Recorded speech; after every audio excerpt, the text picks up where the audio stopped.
Do you want to know how to write a CV and cover letter that gets the job interview? I'm going to tell you a step-by-step guide on how I wrote my application that led to graduate job offers. And we're starting right now.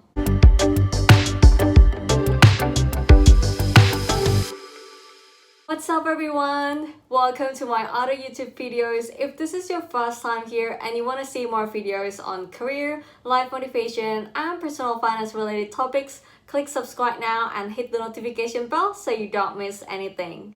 This CV and cover letter video is the fourth video of the graduate job offer playlist. The first video of the graduate job offer playlist talks about the tips and strategies that you can use to get the graduate job offer. The second and third videos talks about networking, so make sure to check those three videos if you haven't already watched it. I have all the links to these videos in my description box and the info card. In today's video, we are going to discuss what you need to do before writing your CV and cover letter, how to structure your CV and cover letter, and what you need to do after writing your applications. I'm also going to share special tips that you can use that will make your CV really stand out. So make sure to keep watching till the end of the video if you don't want to miss anything. What do you need to do before writing your CV and cover letter? You need to do some research. Why? The short answer is because you want to have a tailored CV and cover letter so your application can stand out. I've already explained these concepts in my first video, so please make sure to check it out if you're not sure what I'm talking about right now. So, how can you do the research? You can either do desktop research or networking, or even better, do both. For desktop research, you can check to see what skills and qualifications they're looking for, get the description of the role, and what the company does. You can usually find this information in their job advertisement and company website. In addition to this, you also need to find more about the company's culture.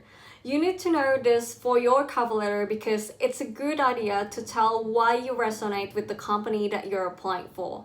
Stating this will make you a better candidate because in addition to all skills that you could offer, you're also the perfect fit for the company's culture. The company's culture may not be explicitly stated on their website, and this is where networking comes into play.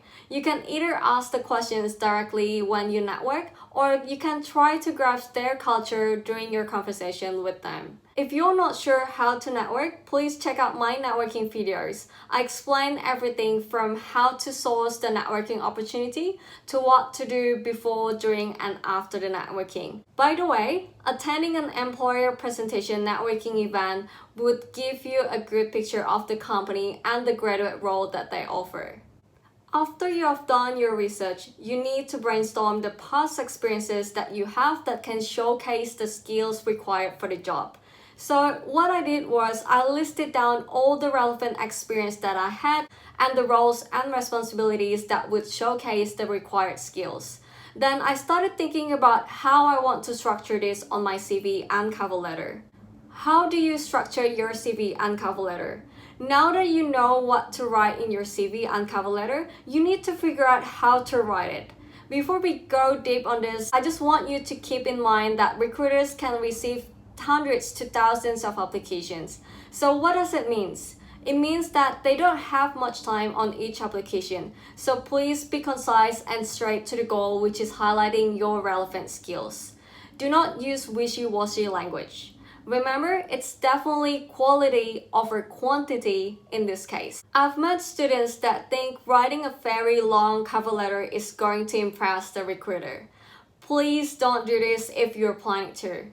In this part of the video, we are going to talk about the different sections of the CV and cover letter that you need to include, how to arrange these different sections, and the length of your CV and cover letter.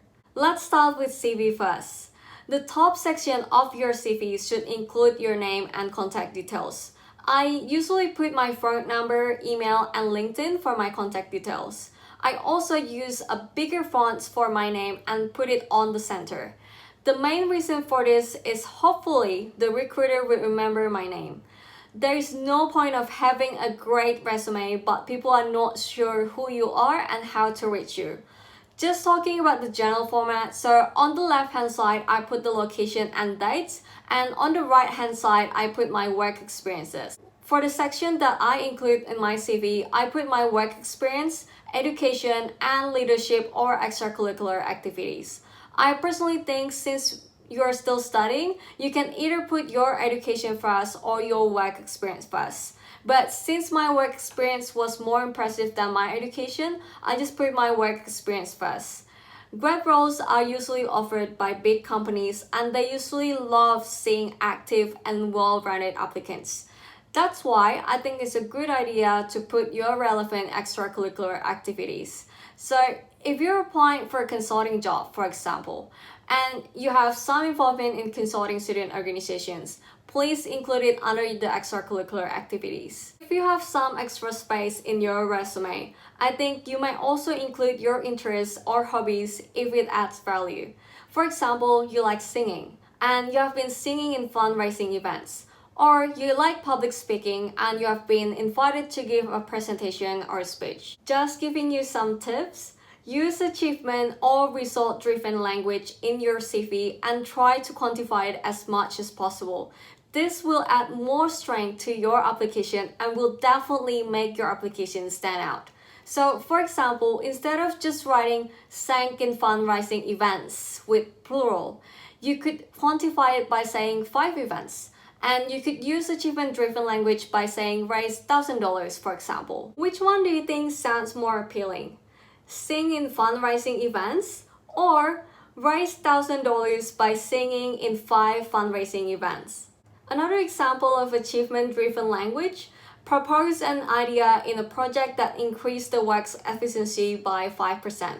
Or created a visualization data that helps over 100 students. I know this sounds super duper cool, but even if you were interning and all you have done is just making photocopy or printing some paper, you can always make it sound cool with achievement-driven language, and that's why this tip is very important.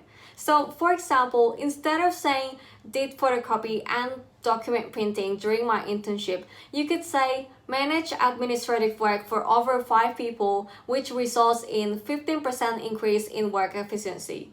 There are a number of ways you can use to quantify your achievement, but for this case, I would calculate the efficiency by thinking of the amount of time that they will lose if I haven't done the admin work for them. Another tip, and I think this is a very common mistake that students with technical backgrounds usually make, because I did it too. If you're applying for a job that is not related to your study like me, make sure you don't use technical terms. For me, I was a science student and applied for a consulting job. The first time I wrote my resume, I put science terms that I use while working in the lab, like the type of cancer cell that I use, and the name of the technique that I used to do the experiment.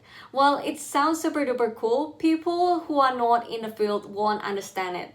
The reason I mention it in my CV because it was a really awesome project. But since people don't know it, they're not sure if it's actually awesome or it's just a regular project in science. So make sure to use the language that everyone would understand. Also, don't forget to always write in achievement-driven language. For the length of your CV, I personally prefer a one-page resume. If I would want to fit all of my experience, even written in a very concise manner, I would still need 2 pages.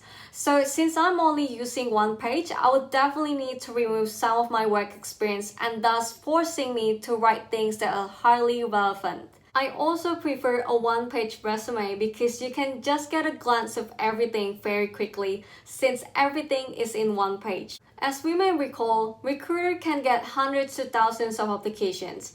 So I think a one-page resume is a better strategy. But 2 pages of CV is definitely okay too, and it's also a common practice. I'm just letting you know my preference and what I did. But I really don't think 3 pages is a good idea. I think 2 pages is the maximum. For cover letter, at the top, I put my name and details. I usually split my cover letter into 3 parts: introduction, skill, and conclusion. For the first part, which would be in the first paragraph, I usually write a quick intro of myself. Then I continue with why I'm interested in their company, and this is where I mention how their culture resonates with me. You could put whatever reason that you think suits you best, but keep in mind, your reason shouldn't be generic. For example, don't say something like, I'm interested to work in your company because I want to work in consulting. This is very generic because you can always apply to other companies if you want to work in consulting. So why this company specifically and not others? What set this company apart? After that, I will put a one-liner about the skills that I can bring into this role. The reason why it's only one line is because I'm going to discuss them in detail in the next paragraphs. So this is just to provide a roadmap for the reader. In the second and third paragraph, I just discuss my skills and achievement that can support me in this role. I usually put one skill in one paragraph. I personally think 2 to 3 main skills or attributes would be good to mention in your cover letter. In this section, please try to use achievement-driven language as much as possible, so you can showcase your work in the best possible way. The last paragraph would be your concluding paragraph. I usually put a summary of why I think I'm the perfect candidate, and I just say something like, thank you and I look forward to hearing back from you, or something like that. What to do after you write your CV and cover letter? You need to proofread your CV and cover letter. You don't want to have any grammar mistakes or spelling errors. You also need to ensure that your CV and cover letter really showcase the relevant skills that they are looking for. In addition to doing this yourself, it's also a good idea to ask someone such as your uni career advisor or professionals that work in the industry or company. It's good to have a second opinion and hopefully some feedback on how you can improve your CV and cover letter. So when you send it out, you're sending the best version of it.